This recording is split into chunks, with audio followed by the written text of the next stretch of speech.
Good morning, students. Good morning, ma'am. Good Good morning. morning, ma'am. Good morning. Good morning, ma'am. Good morning.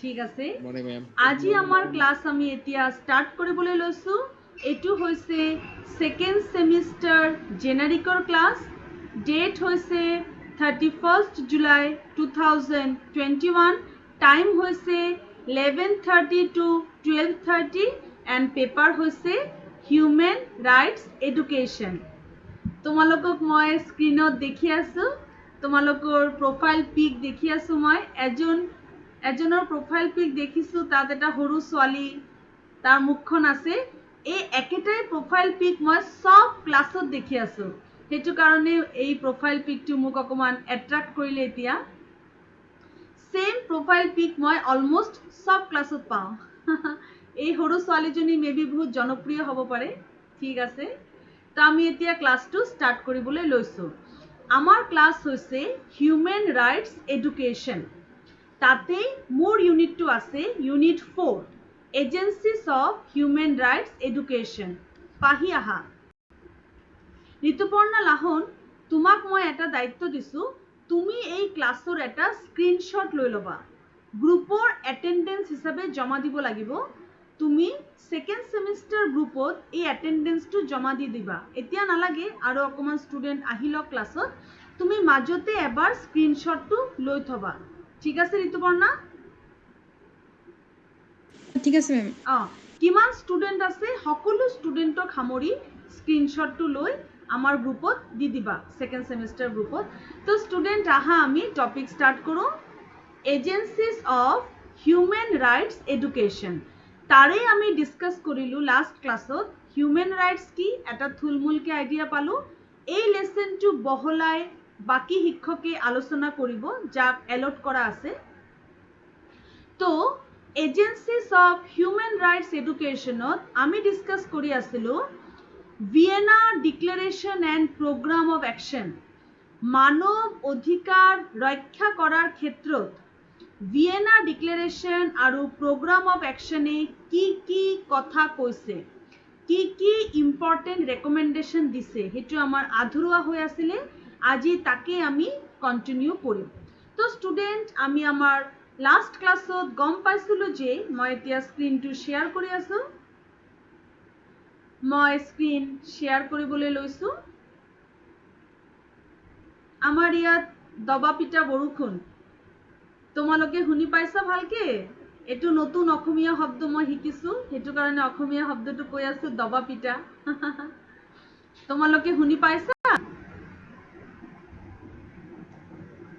পাইছো ma'am ঠিক আছে তোমালোকে reply দিব লাগিব মই তোমালোকক এবাৰ পঢ়াম আৰু তোমালোকক প্ৰশ্ন সুধিম তোমালোকে কিন্তু ৰিপ্লাই দিবা ঠিক আছে ষ্টুডেণ্ট তেতিয়াহ'লে আমি লাষ্ট ক্লাছ ডিছকাছ কৰিছিলোঁ Vienna declaration and programme of action য'ত আমি 14 নম্বৰ পইণ্টলৈকে ডিছকাছ কৰিলোঁ যে ভিয়েনা ডিক্লেৰেশ্যনত কি ধৰণৰ ইম্পৰ্টেণ্ট সাজেশন দিয়া হৈছে মানৱ অধিকাৰ ৰক্ষা কৰাৰ ক্ষেত্ৰত মই এটা অনলাইন আৰ্টিকেল ইউজ কৰি আছোঁ this is an online article and the topic is Vienna declaration and programme of action Vienna declaration লোৱা হৈছিলে 25th জুন 1993 এটা ৱৰ্ল্ড কনফাৰেন্স হৈছিলে world conference on human rights আৰু সেই ৱৰ্ল্ড কনফাৰেন্সত মানৱ অধিকাৰ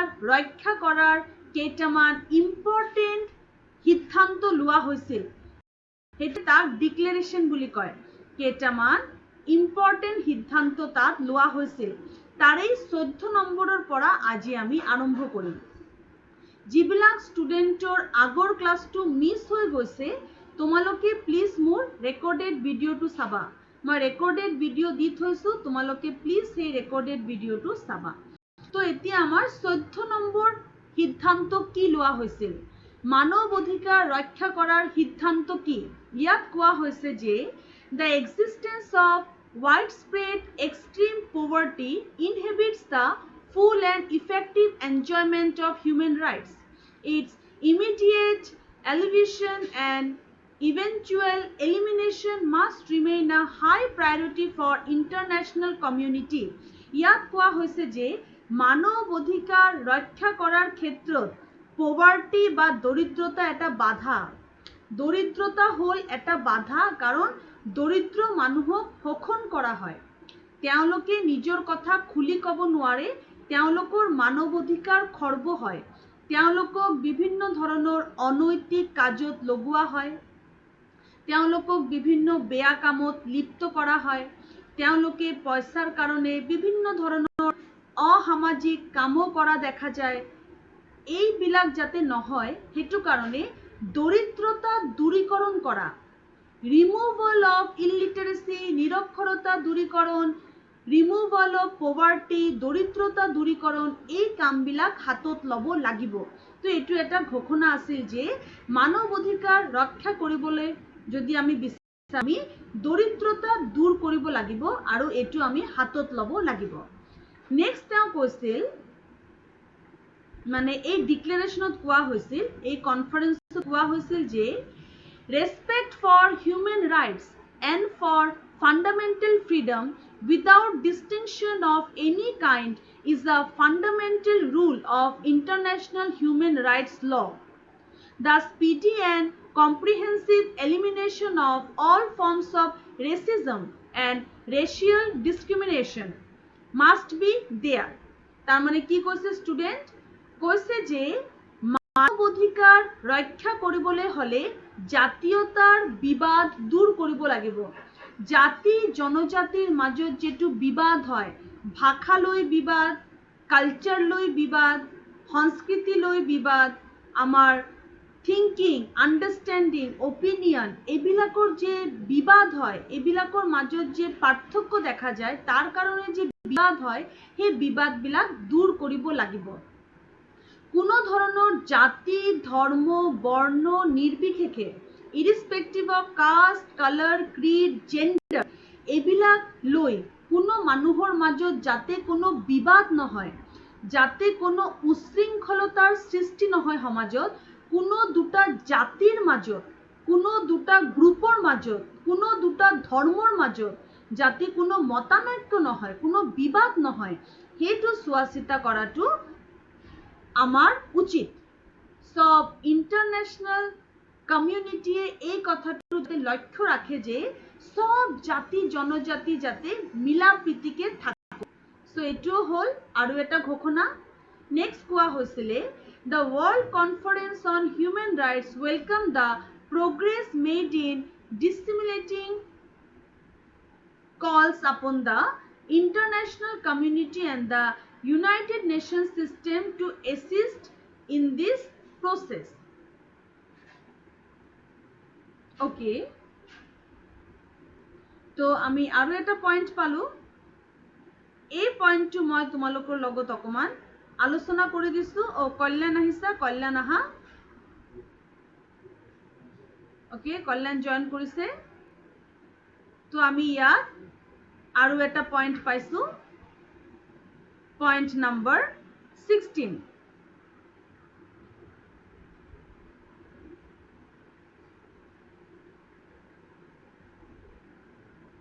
এক মিনিট ৰবা।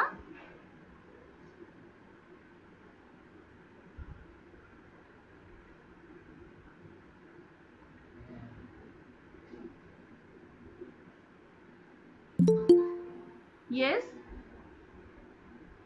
কোন আহিলে? গৌৰৱ শইকীয়া, গৌৰৱ আহা।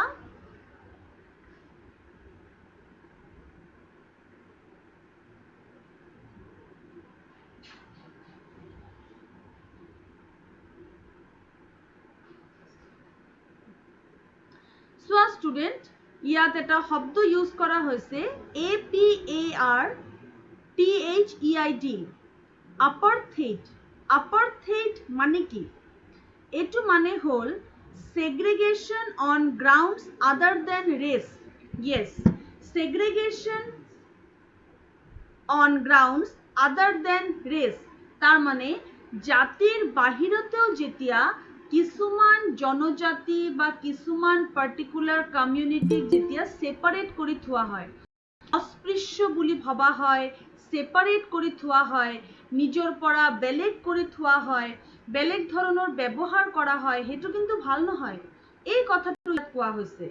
ইয়াত কোৱা হৈছে যে মানৱ অধিকাৰ যদি আমি ৰক্ষা কৰিব বিচাৰিছো তেতিয়াহ'লে এই যে আমি সেপাৰেট কৰি থওঁ, জাতি জনজাতিক আমাৰ পৰা সেপাৰেট কৰি থওঁ, অস্পৃশ্য বুলি ভাবো বা কোনো ধৰণৰ কমিউনিকেট কৰিব নিবিচাৰো, এইটো কিন্তু বেয়া কথা।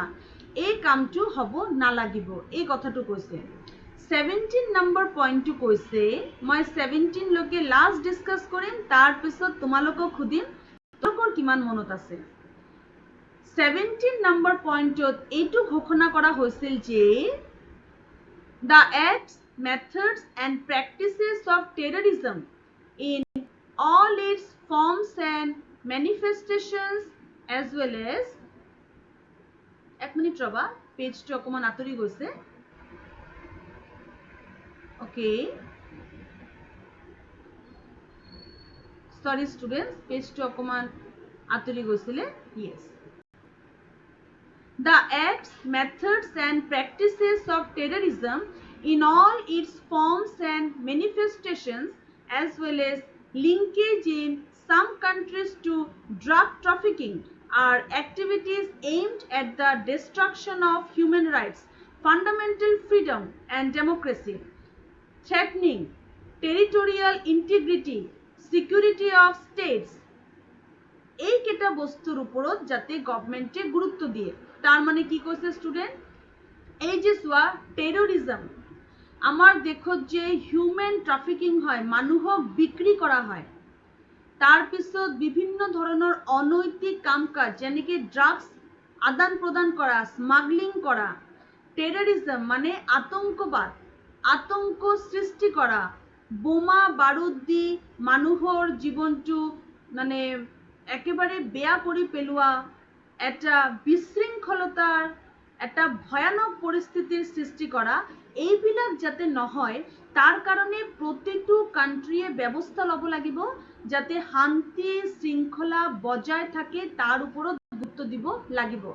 তো ষ্টুডেন্ট, আজি আমি কি পইণ্ট গম পালো এতিয়ালৈকে, যে মানৱ অধিকাৰ ৰক্ষা কৰাৰ ক্ষেত্ৰত ভিয়েটনামত যে ডিক্লেৰেশ্যন দিয়া হৈছিল, সেই ডিক্লেৰেশ্যন বা ঘোষণাত কি কোৱা হৈছিল, ৰাখি দোলাকাষৰীয়া,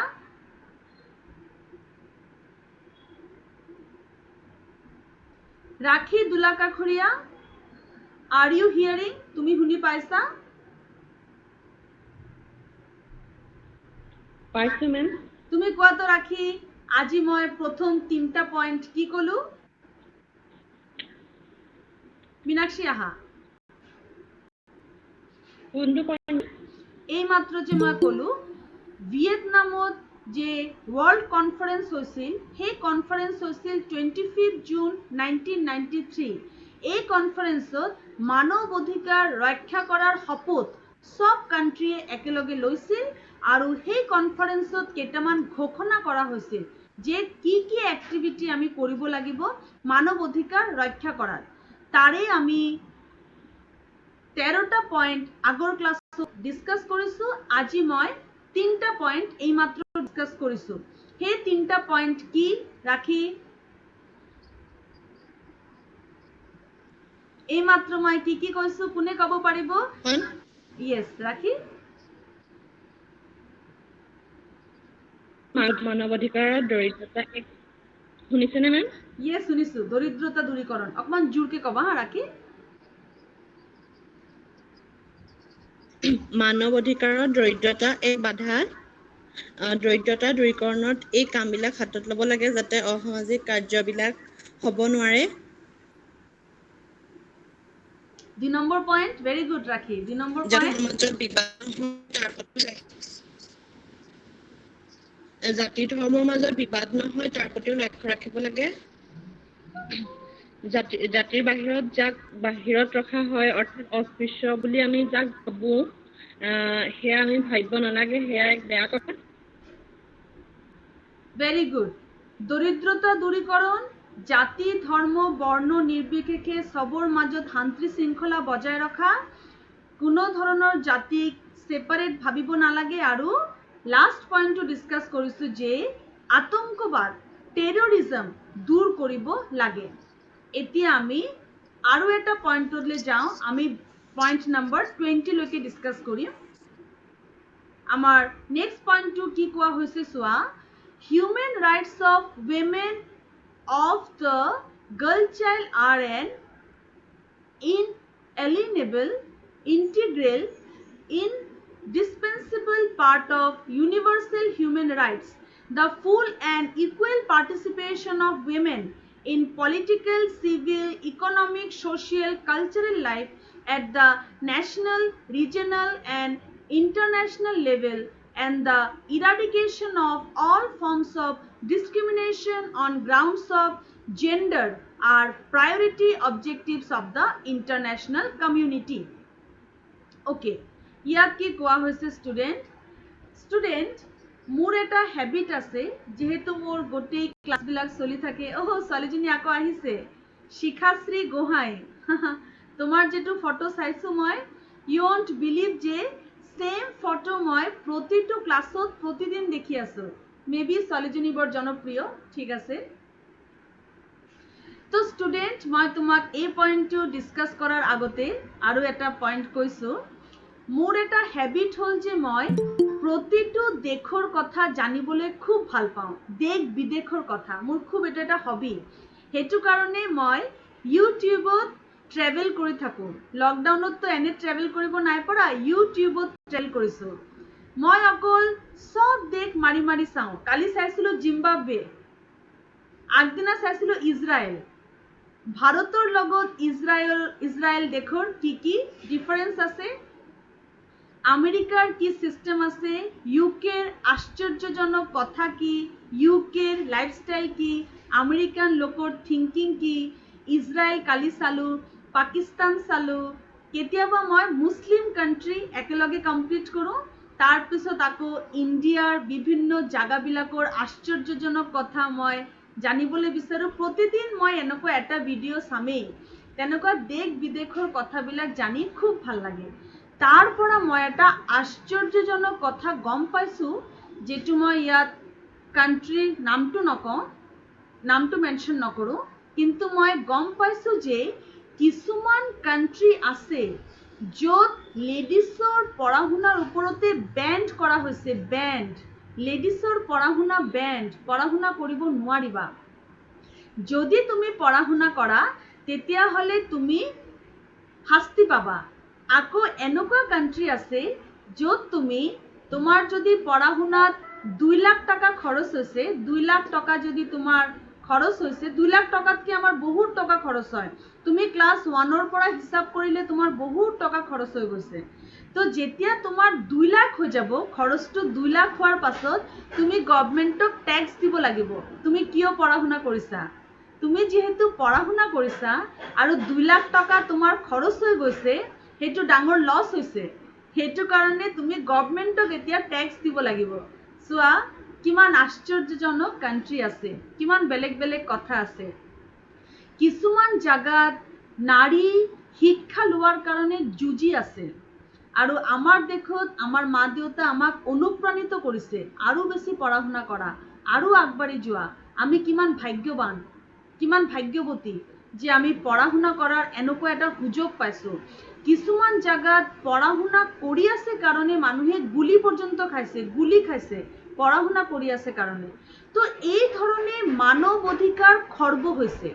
এই পইণ্টটোত কোৱা হৈছে যে মহিলা, আমাৰ যদি উন্নতি আমি বিচাৰোঁ, আমি যদি বিচাৰোঁ আমাৰ দেশ আগবাঢ়ি যাওক, তেতিয়াহ'লে কিন্তু মহিলা শিক্ষাৰ ওপৰত গুৰুত্ব দিব লাগিব।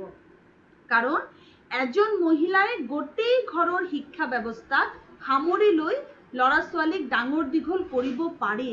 সেইটো কাৰণে এই পইণ্টটোত কোৱা হৈছে, যদি দেশৰ উন্নতি বিচাৰিছা, গোটেই পৃথিৱীৰ উন্নতি বিচাৰিছা, সকলো কমিউনিটিয়ে মহিলা শিক্ষাৰ ওপৰত, মহিলাৰ অধিকাৰৰ ওপৰত, মহিলাই যেতিয়া চাকৰি কৰিব পাৰে, মহিলাই যাতে political, civil, economic, social, cultural life পুৰুষৰ সমানে লিড কৰিব পাৰে, সেইফালে গুৰুত্ব দিব লাগিব।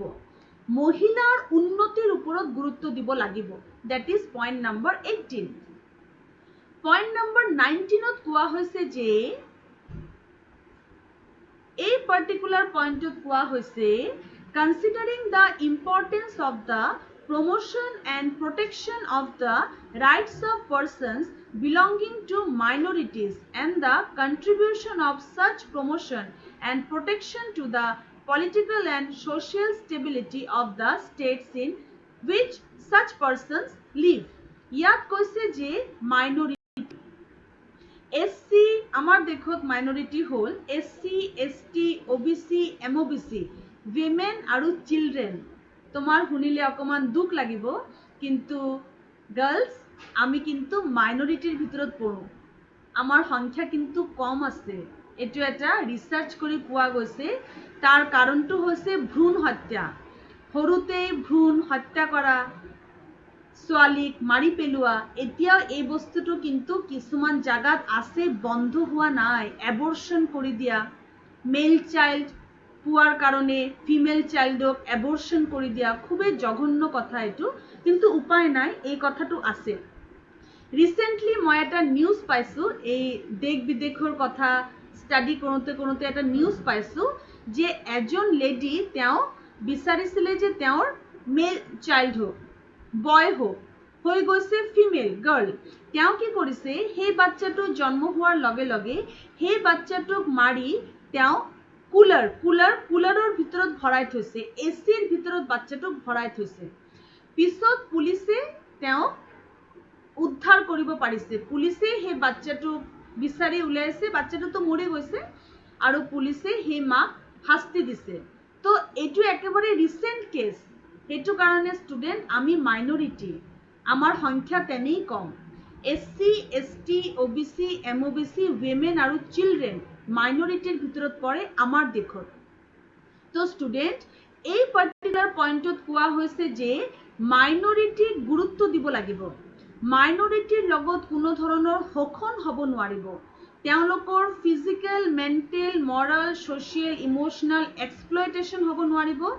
তেওঁলোকৰ অধিকাৰ তেওঁলোক পাব লাগিব। তেওঁলোকৰ উন্নতিৰ কাৰণে প্ৰমোশ্যন কৰিব লাগিব। সকলো ধৰণৰ ইকুৱেল সুবিধা, চাকৰিৰ সুবিধা, পঢ়া শুনাৰ সুবিধা সমানভাৱে পাব। বাকী মানুহৰ নিচিনাকৈ সমানকৈ পাব। এইটো হৈছে পইণ্ট নম্বৰ 19। আৰু লাষ্ট পইণ্ট যিটো মই এই ডিক্লেৰেশ্যনৰ গুৰুত্বপূৰ্ণ পইণ্ট, তাক মই ডিছকাছ কৰিব বিচাৰিছোঁ।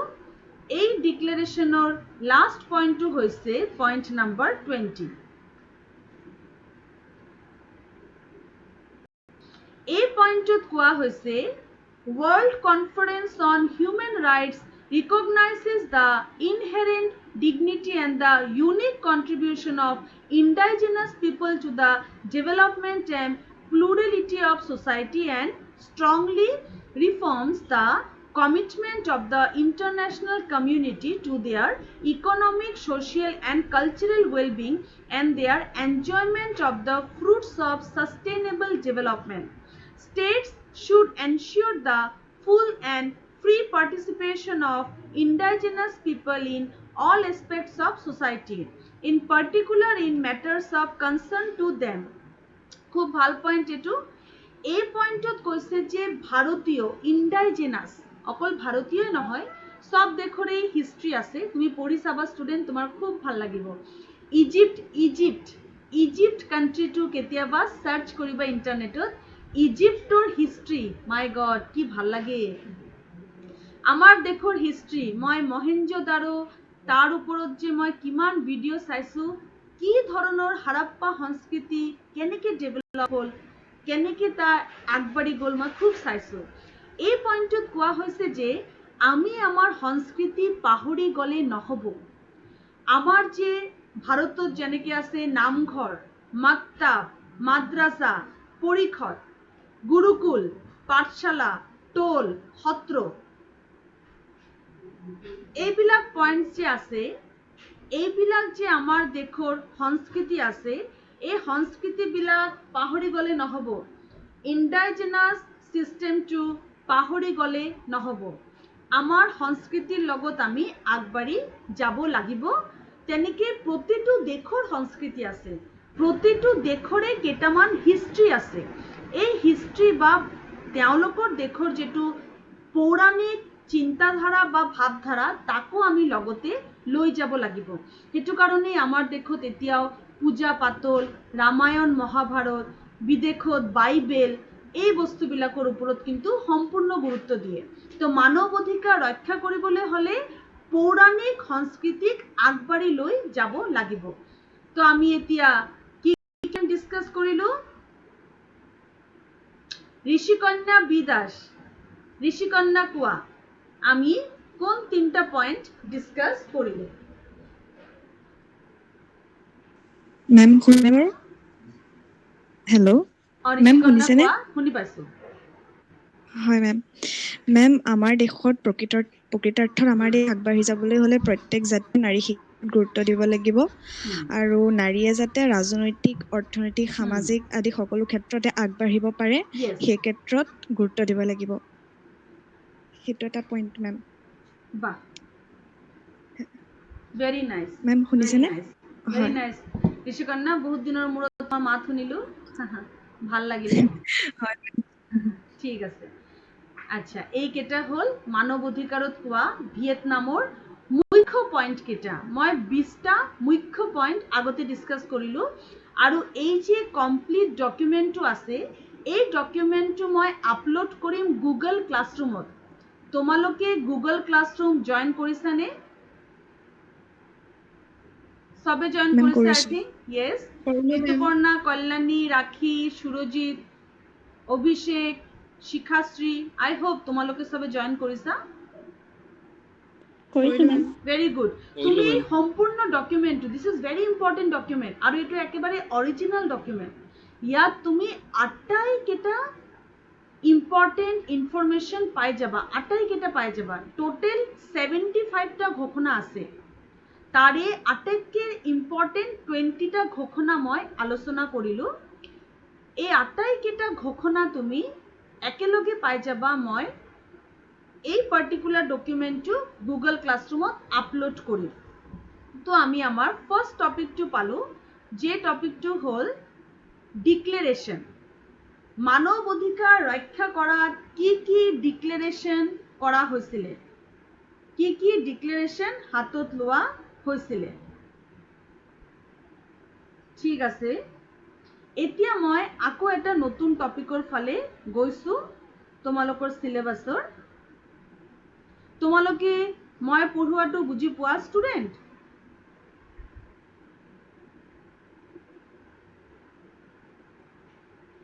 বুজিবলৈ একো অসুবিধা হয় নেকি? নহয় মেম। আচ্ছা নহয় মেম। ঠিক আছে ষ্টুডেন্ট, এতিয়া আমি ডিসকাস কৰিম ইউনেস্কোৰ কথা। মোৰ খুব ভাল লাগে UNESCO, United Nations educational, scientific and cultural organisation. এতিয়া মই আৰু এটা অনলাইন আৰ্টিকেল তোমালোকৰ লগত ডিসকাস কৰিব লৈছো, ইউনেস্কো এণ্ড হিউমেন ৰাইটস। মানৱ অধিকাৰৰ ক্ষেত্ৰত ইউনেস্কোৰ ভূমিকাটো কি আমি এতিয়া চাম।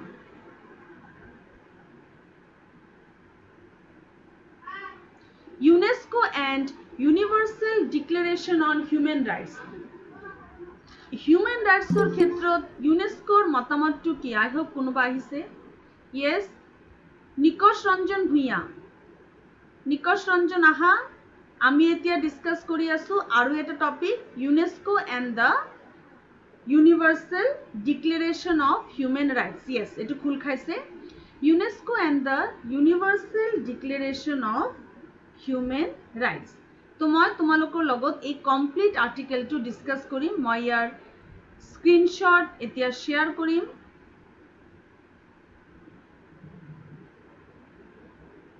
ওকে, এক মিনিট, মই ৰেডি কৰি আছো আৰ্টিকেলটো।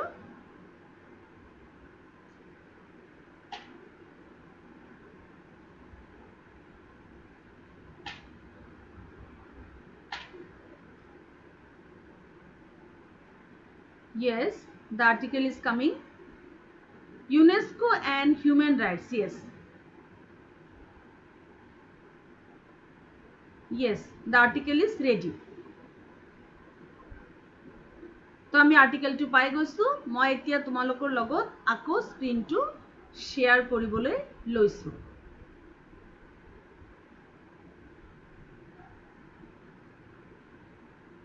মই স্ক্ৰীন প্ৰেজেণ্টেশ্যন দি আছোঁ। শ্বেয়াৰ।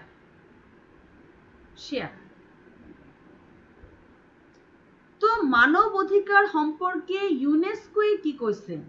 আমি এতিয়া পঢ়িম UNESCO and the universal declaration on human rights. I hope yes it is coming. তোমালোকে দেখি পাইছা স্ক্ৰীনত? আই হোপ দেখি পাইছা ষ্টুডেণ্ট?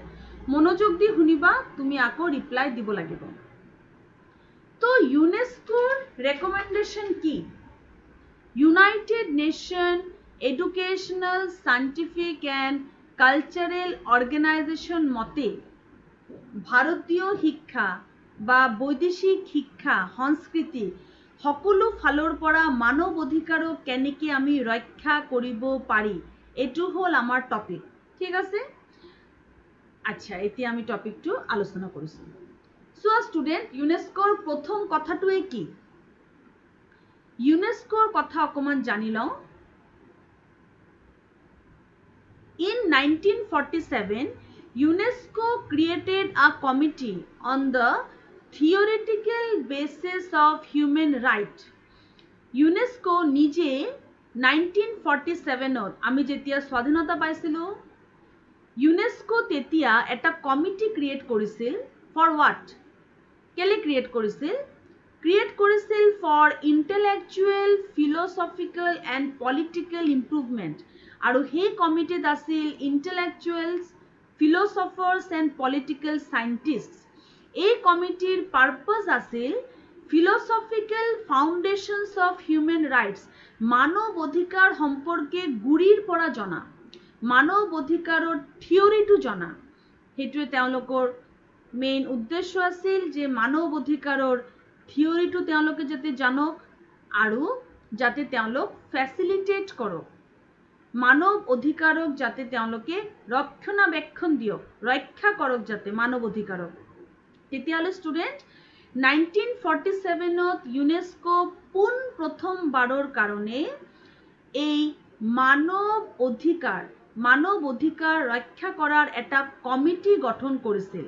আৰু সেই কমিটিয়ে প্ৰথমতে মানৱ অধিকাৰ অধ্যয়ন কৰিছিল, মানৱ অধিকাৰৰ থিয়ৰিটো কি। ঠিক আছে? তাৰপিছত চোৱা কি কৰা হৈছিল। ইয়াৰ বাহিৰেও ইউনেস্কোৰ আৰু ভূমিকা চোৱা। UNESCO was the first UN agency. UNESCO was the first UN agency to acknowledge by a special resolution immediately after the adoption of the Universal Declaration of Human Rights on 10 December 1948. UNESCO প্ৰথম UN agency আছিল যে এজেন্সিয়ে যেতিয়া মানৱ অধিকাৰৰ কথা ঘোষণা কৰা হৈছিল, ঘোষণা কৰাৰ লগে লগে ইউনেস্কোয়ে কাম ষ্টাৰ্ট কৰি দিছিল। যেতিয়া ৱৰ্ল্ড কনফাৰেন্স হৈছিল, ৱৰ্ল্ড কনফাৰেন্সৰ আগত যেতিয়া 1947-48ত UN ডিক্লেৰেশ্যন হৈছিল, মানৱ অধিকাৰ ৰক্ষা কৰাৰ এটা ঘোষণা পত্ৰ ৰেডি কৰা হৈছিল, সেই ঘোষণা পত্ৰত কাম কৰা প্ৰথম এজেন্সি আছিল ইউনেস্কো। ইউনেস্কো লগে লগে মানৱ অধিকাৰৰ ৰেকমেণ্ডেশ্যন কেইটা ফুলফিল কৰাৰ কামটো ষ্টাৰ্ট কৰি দিছিল। ঠিক আছে? কি কি এৰিয়াত কাম কৰিছিল চোৱা। Education, natural, social and human service, culture, communication, information, এইবিলাক ক্ষেত্ৰত যাতে মানৱ অধিকাৰ খৰ্ব নহয় সেইটো চোৱা চিতা কৰিছিল ইউনেস্কো। আৰু ক্ষেত্ৰবোৰ কি আছিল?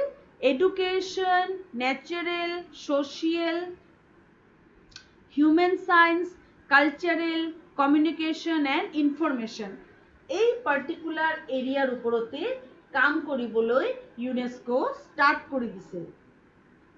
এই এৰিয়াবোৰত কাম কৰিবলৈ ইউনেস্কো ষ্টাৰ্ট কৰি দিছিল কোনটো ইয়াৰত? 1948। ঠিক আছে?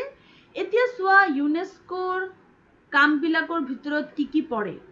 Within the UN system, 5 specific rights are under direct competence of UNESCO. UNESCO এই 5টা ৰাইট ডাইৰেক্ট চায়। কোন পাঁচটা ৰাইট ইউনেস্কো ডাইৰেক্ট ফলো কৰে? কোন পাঁচটা ৰাইট আছে যে ৰাইটটো খৰ্ব হলে ইউনেস্কো আহি একেবাৰে ধৰিব, এইটো একেবাৰে ইউনেস্কোৰ ফিল্ডৰ ভিতৰত পৰে? কোন পাঁচটা ৰাইট চোৱা। প্রথম রাইট হইছে রাইট টু এডুকেশন, আর্টিকেল 26 মতে। আর্টিকেল 26 মতে এডুকেশন হল ইউনেস্কোর একেবারে ফান্ডামেন্টাল এরিয়া। যদি তোমার এডুকেশনৰ ৰাইট খৰ্ব হইছে, যদি তোমাৰ মা দেউতা তোমাক স্কুলত নাই পঠোৱা, যদি তুমি শিক্ষা লোৱাৰ পৰা বঞ্চিত হৈছা, যদি তোমাক জোৰ জবৰদস্তি শিক্ষা লবলৈ দিয়া হোৱা নাই, যদি তুমি শিক্ষাৰ সুবিধা নাই পোৱা, তেতিয়া তোমাৰ ওপৰত ইউনেস্কো কিন্তু ব্যৱস্থা লব। ইউনেস্কো যেটো পাঠ্যক্ৰম আছে, শিক্ষাৰ যেটো পাঠ্যক্ৰম আছে, ইউনেস্কোৰ মতে সেই পাঠ্যক্ৰমটো হ'ব লাগে শান্তিপ্ৰিয়, য'ত আমাৰ বিভিন্ন দেশৰ সংস্কৃতি কালচাৰ তাৰ ওপৰত যাতে গুৰুত্ব দিব পাৰে। তো প্রথম যেটো রাইট আছে রাইট টু এডুকেশন, সেইটো যদি খর্ব হয় ইউনেস্কো কিন্তু ব্যবস্থা লব, সেইটো ইউনেস্কোর এরিয়ার ভিতৰত পড়ে। নেক্সট হল ইউনেস্কো চোৱা চিতা কৰা আৰু এটা ৰাইট হল যে ৰাইটটো ইউনেস্কোৰ এৰিয়াৰ ভিতৰত পড়ে, সেইটো হৈছে right to take part in cultural life, article 27। তুমি কালচাৰেল লাইফ এনজয় কৰিব পাৰা, তুমি তোমাৰ সংস্কৃতিৰ প্ৰমোশন কৰিব পাৰা। অসমীয়া সংস্কৃতি, মই বেংগলী সংস্কৃতি আমি প্ৰমোশন কৰিব পাৰোঁ, এক্সপ্ৰেছ কৰিব পাৰোঁ। অসমীয়াত তুমি কথা ক'ব পাৰা, মই বেংগলীত কথা ক'ব পাৰোঁ। ৰিলিজিয়াছ ধৰ্ম আমি প্ৰচাৰ কৰিব পাৰোঁ। অন্যৰ ধৰ্মক খৰ্ব নকৰাকে আমি নিজৰ সংস্কৃতি আগুৱাই লৈ যাব পাৰোঁ। তুমি যেনেকৈ বিহু নাচ কৰা, আমি যেনেকৈ ৰবীন্দ্ৰ সঙ্গীত কৰোঁ, নৃত্য কৰোঁ, তো এই ধৰণে তুমি তোমাৰ কালচাৰটো আগুৱাই লৈ যাব পাৰিবা। কোনেও তোমাক যদি বাধা দিয়ে তেতিয়া কিন্তু মানৱ অধিকাৰ, এইটো কিন্তু বহুত ডাঙৰ মানৱ অধিকাৰ খৰ্ব হ'ব। তুমি যদি কোনো এটা জাগাত থাকিবলৈ গৈছা, ধৰা বেলেগ এটা কাণ্ট্ৰিত গৈছা, তাক তোমাক কৈ দিছে যে তুমি নিজৰ ভাষাত কথা ক'ব নোৱাৰিবা, ইংলিছত ক'ব লাগিব, তুমি বাইবেলেই পঢ়িব লাগিব, তুমি কোনো পূজা পাতল কৰিব নোৱাৰিবা আমাৰ দেশত, এইবোৰ সব বেণ্ড আছে। এনেকুৱা কেতিয়াও নহয়। সেইটো কাৰণেই তো ইণ্ডিয়ানছ কেইটা চাবা, আমেৰিকাত যে ইণ্ডিয়ানছ কেইটা থাকে তেওঁলোকে দুৰ্গা পূজা কৰে, কালী পূজা কৰে, বিহু কৰে। তোমাৰ মই নিজে দেখিছোঁ, মইতো ইউটিউব ভিডিঅ' চাওঁ, তো বিভিন্ন দেশবোৰ চাওঁ, তাত মই দেখিছোঁ ইণ্ডিয়ানছে কিমান ধুনীয়াকৈ চেলিব্ৰেট কৰে। ইভেন কিছুমান কাণ্ট্ৰি আছে যিবিলাক কাণ্ট্ৰিত ইণ্ডিয়ানছে নিজৰ নিজৰ দোকান বনাই লৈছে। পাটৰ মেখেলা চাদৰ আমেৰিকাত পোৱা যায়, আমেৰিকাৰ দোকান আছে পাটৰ মেখেলা চাদৰ। তেনেকে ভাৰতীয় শাক পাচলিৰ দোকান আছে, ইণ্ডিয়ান শ্বপছ, তাত ফৰেনাৰ্ছ বিলাক গৈ ইণ্ডিয়ান মাৰ্কেটিং কৰে, ইণ্ডিয়ান শ্বপছৰ পৰা মাৰ্কেটিং কৰে। এইটো হ'ল নিজৰ কালচাৰ ৰক্ষা কৰা। তুমি পৃথিৱীৰ যিকোনো জাগাত নাথাকা লাগিলে বা নিজৰ দেশতো তুমি নিজৰ কালচাৰ ৰক্ষাও কৰিব পাৰিবা আৰু নিজৰ কালচাৰক তুমি প্ৰমোশনো কৰিব পাৰিবা। আৰু এই এৰিয়াটো ইউনেস্কোৰ আণ্ডাৰত আহে। এই পাৰ্টিকুলাৰ ৰাইটটো ঠিককে চলিছে নে নাই ইউনেস্কোৱে চাই। তোমালোকে ভালকে মনত থবা, মই কোৱেশ্চন কৰিম কিন্তু।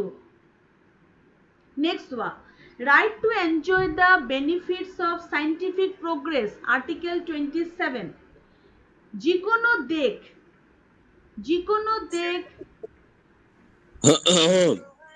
yes গৌৰৱ, তোমাৰ কোনো ডাউট আছে কোৱা? বুজি পাইছা গৌৰৱ? ওকে, ঠিক আছে। যিকোনো দেশ কিন্তু বৈজ্ঞানিকভাৱে আগুৱাই যাবলৈ সম্পূৰ্ণ সমৃদ্ধ আৰু সম্পূৰ্ণ মুক্ত। তুমি কিন্তু বৈজ্ঞানিকভাৱে যদি আগুৱাই যাব বিচাৰিছা, তুমি আগুৱাই যাব পাৰিবা। কেনেকৈ আগুৱাই যাবা? আৰ্টিকেল 27 মতে এইটো চোৱা, আমাৰ সাউথ ইণ্ডিয়া, বেংগালোৰ কোৱা, কৰ্ণাটক কোৱা, এওঁলোক বৈজ্ঞানিক সায়েন্স আৰু টেকনলজিৰ কাৰণে একেবাৰেই প্ৰসিদ্ধ। আমি খুব ভালকে জানো IIT, IIM এইবিলাক যে IT সেক্টৰৰ চাকৰি, টেকনলজি অৰিয়েণ্টেড চাকৰি বা স্কুল কলেজ ক'ত বেছি ভাল আছে ইণ্ডিয়াত? বেংগালোৰ সাউথত আটাইতকৈ ভাল IT সেক্টৰৰ কাম হয়। মেচিন প্ৰিপাৰেশ্যন, গাড়ীৰ প্ৰিপাৰেশ্যন, মেচিন মেকিং, কাৰ মেকিং, কোনো ধৰণৰ লেপটপ, পেমটপ, টেকনলজি মেকিং, এইবিলাক সব ক'ত পোৱা যায়? বেংগালোৰত পোৱা যায়, সাউথত পোৱা যায়, মাদ্ৰাজত পোৱা যায়। They are famous for science and engineering. তো এই ধৰণে সব দেশ বিভিন্নভাৱে ইম্প্ৰুভড। যেনেকৈ ধৰা জাপান হ'ল টেকনলজিৰ দেউতা।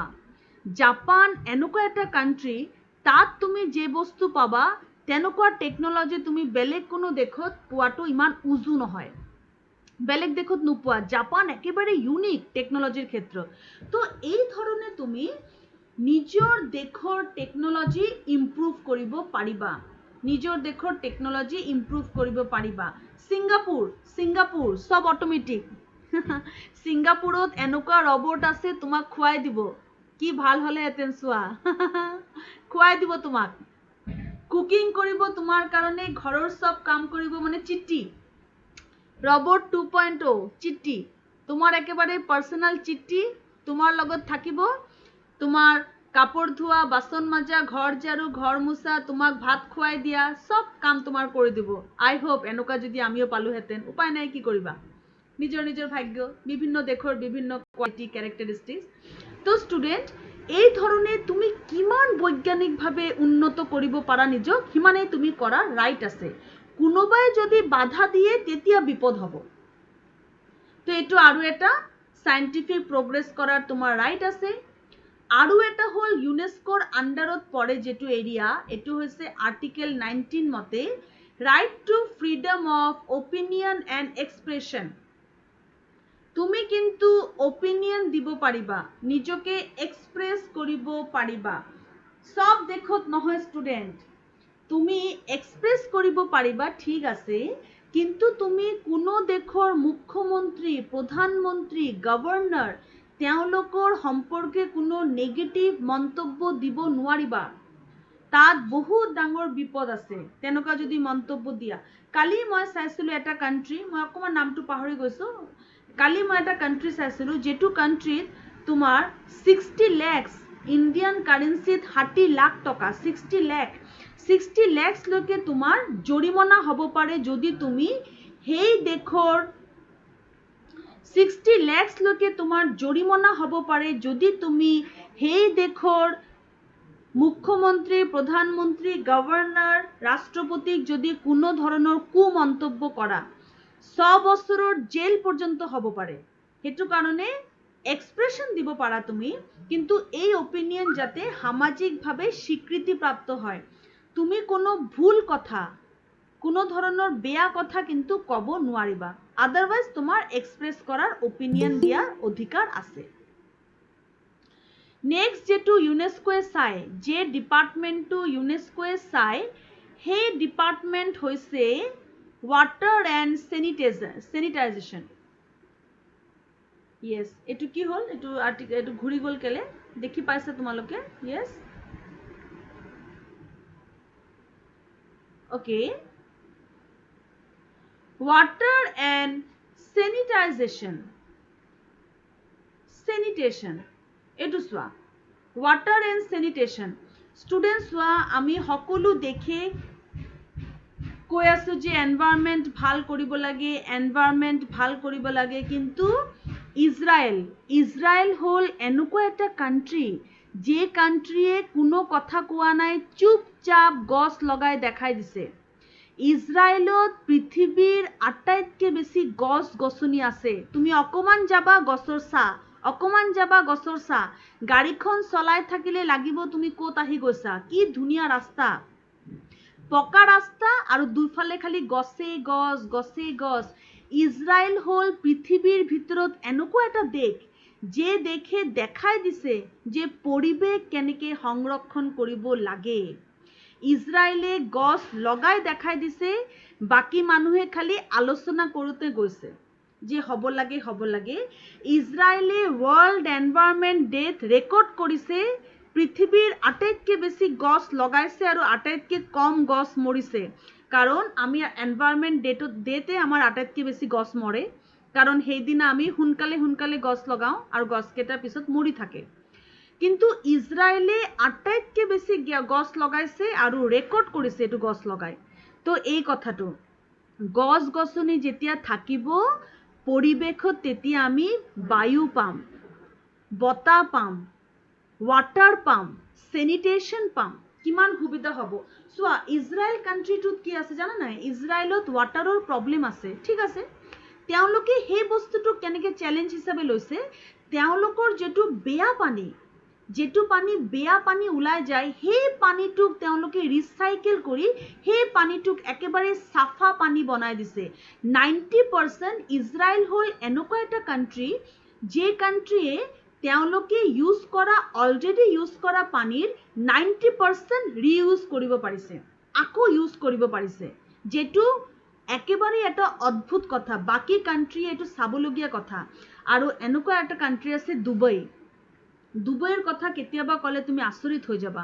তো ইউনেস্কোৰ কাম হ'ল এই ৱাটাৰ সংৰক্ষণ কৰা, ৱাটাৰ চেনিটেশ্যন ফেচিলিটি চবে পাইছেনে নাই, খোৱা পানী পাইছেনে নাই, খাদ্য পাইছেনে নাই। আফ্ৰিকা এনেকুৱা এটা কাণ্ট্ৰি, জিম্বাবৱে এনেকুৱা এটা কাণ্ট্ৰি য'ত খাদ্য নাই, চেনিটেশ্যন নাই, বহুত মানুহ গাঁৱত থাকে, খুব কষ্ট কৰে। ইউনেস্কোৰ কাম হ'ল সেই মানুহবিলাকক পানীৰ যোগান দিয়া, চেনিটেশ্যন হৈছেনে নাই সেইটো চোৱা, তেওঁলোকৰ সমস্যা সমাধান কৰা, তেওঁলোকক সুবিধা দিয়া, সেইবিলাক হৈছে ইউনেস্কোৰ এৰিয়াৰ ভিতৰত পৰে। ৱাটাৰ এণ্ড চেনিটেশ্যন, তাৰ ৰক্ষণাবেক্ষণ। ষ্টুডেণ্ট, ইউনেস্কো এই বস্তুবিলাক ডাইৰেক্ট সাপ্লাই নকৰে, কিন্তু ইউনেস্কো এই ৰিপৰ্টবিলাক বনায় যে ক'ত কি সমস্যা হৈ আছে, আৰু সেই সমস্যা সম্পৰ্কে যে মানুহবিলাক কাম কৰে তেওঁলোকক জনায়। বাকী গভৰ্ণমেণ্টে ইনিচিয়েটিভ লয়, ইউনেস্কো ৰিপৰ্টৰ ওপৰত ভিত্তি কৰি গভৰ্ণমেণ্টে ইনিচিয়েটিভ লয় আৰু সেই সমস্যাবিলাক সমাধান কৰা হয়। সেইটো এটা এৰিয়া, ইউনেস্কোৰ এৰিয়া। তো ষ্টুডেণ্ট চোৱা, ইউনেস্কো হ'ল United nation educational scientific and cultural organisation. তুমি নামটোতে বুজি পাইছা, ইউনাইটেড নেশ্যন, সব কাণ্ট্ৰিক একেলগে বান্ধি থোৱা, সব কাণ্ট্ৰিৰ মাজত এটা শান্তি শৃংখলা ৰক্ষা কৰা, কি ক্ষেত্ৰত? এডুকেশ্যনেল চাইণ্টিফিক আৰু কালচাৰেল অৰ্গেনাইজেশ্যন, এডুকেশ্যনেল চাইণ্টিফিক আৰু কালচাৰেল এৰিয়াত কাণ্ট্ৰিবিলাকত বান্ধি থোৱা। ইউনেস্কো আহিছিল, আচ্ছা ঠিক আছে ষ্টুডেণ্ট, এতিয়া কুৱেশ্যনিং। তোমালোকে কোৱাচোন ষ্টুডেণ্ট, কোনটো ইয়াৰত ইউনেস্কো কমিটি গঠন কৰিছিল ফৰ হিউমেন ৰাইটছৰ ৰক্ষণাবেক্ষণৰ কাৰণে, for protecting the human right, কোনটো ইয়াৰত ইউনেস্কো কমিটি গঠন কৰিছিল?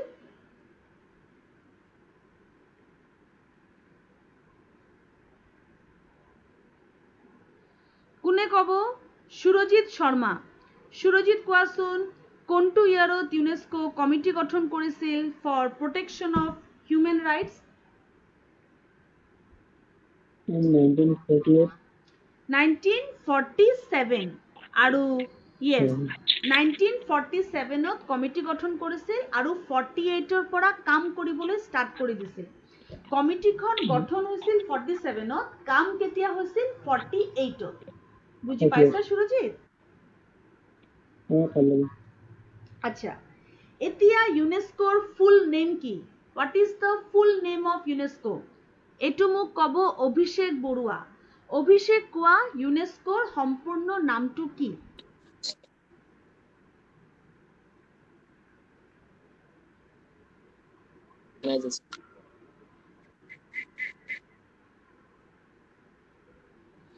ইউনেস্কোৰ সম্পূৰ্ণ নামটো কি?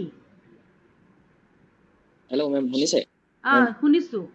এইটো চোৱা, United nation education scientific and cultural organisation. Very good, United nation educational scientific and cultural organisation. এতিয়া ইউনেস্কো কোনটো এৰিয়াত কাম কৰে? কোন 6টা এৰিয়া আছে য'ত ইউনেস্কো কাম কৰে?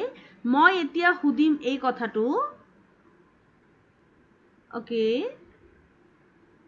য়েছ এইটো মই সুধিছোঁ আংগনা বৰগোহাঁই আংগনা কোৱাচোন ইউনেস্কো প্ৰথম কাম কৰা এৰিয়াটো কি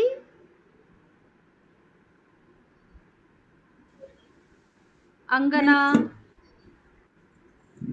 মেম শুনিছেনে শুনি পাইছোঁ কোৱা আংগনা মেম শিক্ষাৰ ক্ষেত্ৰত শিক্ষাৰ অধিকাৰ হয় সাংস্কৃতিক ক্ষেত্ৰত কৰে মেম আচ্ছা এক্সপ্লেইন কৰি পইণ্ট কেইটা কৰিলে হ'ব পইণ্ট কেইটা কোৱা সাংস্কৃতিক বৈজ্ঞানিক ক্ষেত্ৰত গৱেষণা কৰে তাৰপাছত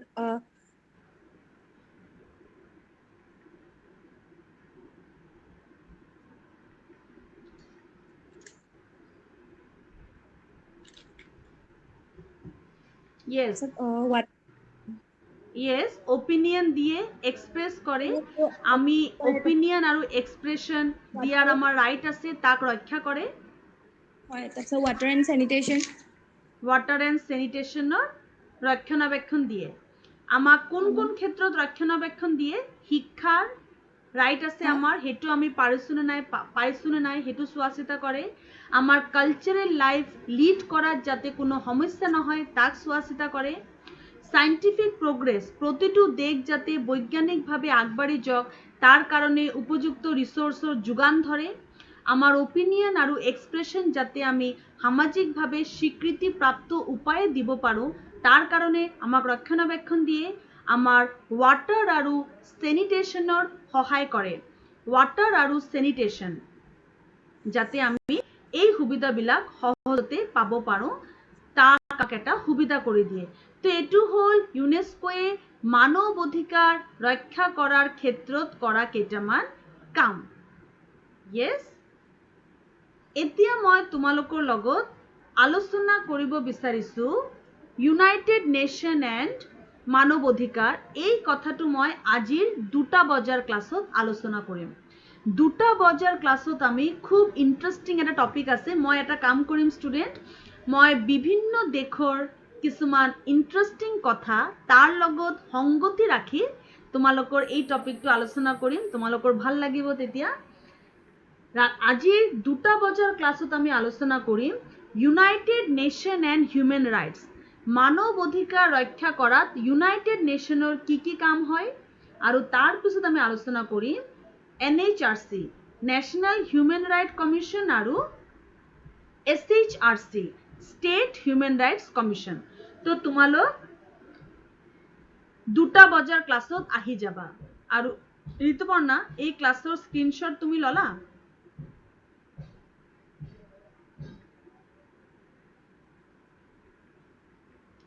ক্লাছৰ স্ক্ৰীনশ্বটটো লোৱা হৈছিল ঋতুপৰ্ণা হল আচ্ছা আচ্ছা সকলো ষ্টুডেণ্ট স্ক্ৰীনশ্বট চাগে হৈ গৈছে সকলোৰ আচ্ছা ষ্টুডেণ্ট আৰু এটা কথা মই তোমালোকক গুগল ক্লাছৰুমৰ এটা লিংক দিছিলোঁ তোমালোকে সেইটো লিংকত সবে সোমাইছানে লিংক মানে চাগে কোড দিছিলোঁ ক্লাছ কোড তোমালোকে সেই কোডটো দি সোমাইছানে গুগল ক্লাছৰুমত আই হোপ তোমালোকে সোমাইছা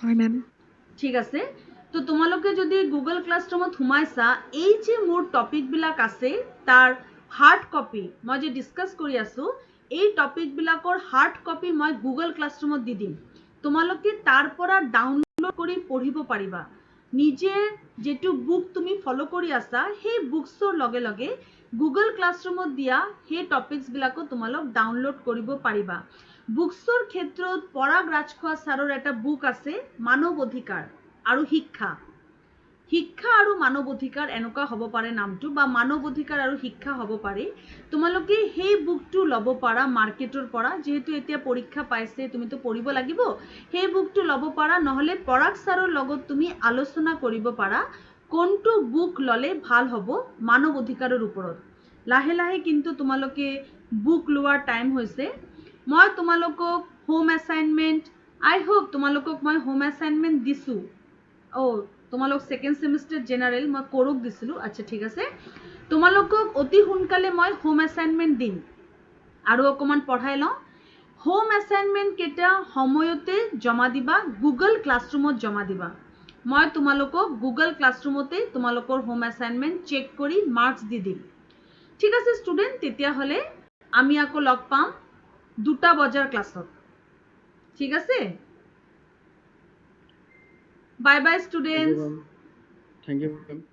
bye bye thank you ma'am